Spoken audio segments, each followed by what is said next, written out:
Welcome all in this lecture of statistical mechanics.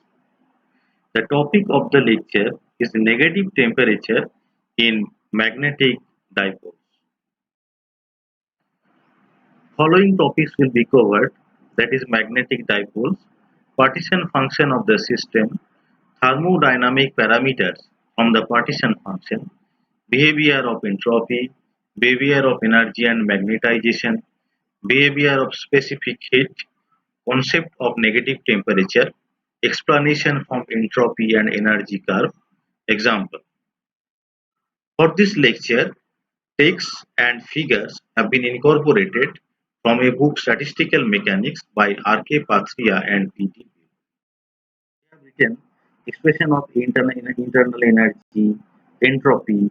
So what we have to do, in these graphs, Q was negative and you have attained a positive magnetization.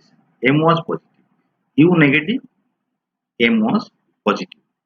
So that is U greater than 0, then what will happen? That is you will obtain a magnetization opposite in direction to that of the applied field.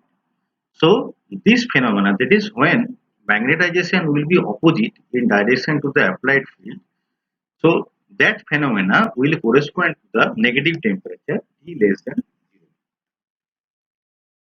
Nevertheless, it can be realized experimentally in the system of nuclear moments of a crystal in which the relaxation time T1 for mutual interaction among nuclear spins is very small in comparison with the relaxation time T2 for interaction between the spins and the lattice. So actually there are two different types of relaxation. The first one is mutual interaction among the nuclear spins, that is T1, and the second one is the interaction between the spins and the lattice. This is T2. So the relaxation time T1 less than T2. So we will observe negative temperature in a system where T1 is less than T2. Let such a crystal be magnetized in a strong magnetic field, and then the field reversed so quickly that the spins are unable to follow the switchover. That is, although you are reversing the magnetic field, but the spins are unable to follow that switchover. So in that case, what will happen? So in that case, you will obtain a magnetization opposite in direction to that of the applied field. I'm again repeating, that is, suppose you are applying a strong magnetic field and the field is reversed so quickly that the spins are unable to follow the switchover. So this will leave the system in a non-equilibrium state with energy higher than the new equilibrium value. During a period of order T1, T1 means that is mutual interaction among nuclear spins. So during a period of order T1, the subsystem of the nuclear spins should be able to attain a state of internal equilibrium. So after time T1, they will be able to attain a state of internal equilibrium. This state, that is after attaining the equilibrium, this state will have a negative magnetization and will therefore correspond to a negative temperature.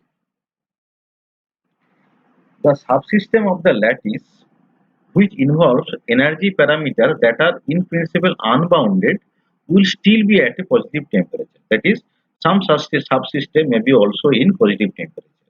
During a period of order T2, T2 means that is interaction between the spin and lattice, the two subsystems would attain a state of mutual equilibrium, which again will have a positive temperature. And you see the graph here. This is a typical record of the reverse nuclear magnetization. On the left, that is this one, we have a deflection corresponding to normal equilibrium magnetization at T equal to 300 Kelvin. That is this one. It is followed by the reverse deflection corresponding to T is equal to minus 350 Kelvin.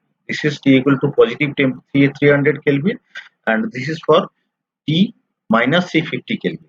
This deflection, it is followed by the reverse deflection, that is after reversal of the magnetic field, which decays through zero deflection, and ultimately it becomes zero deflection, corresponding to a passage from T is equal to minus infinity to T is equal to plus infinity. We can think in this way, that is uh, T from negative value to positive value, it decays to zero and toward a new equilibrium state that again has a positive T. That is after some time interval, the system again attains a positive temperature described here, positive temperature. An experiment of this kind was successfully performed by Purcell and Pound in 1951 with a crystal of LiF. In this case, T1 was of the order of 10 to the power 5 second, while T2 was of the order of 5 minutes.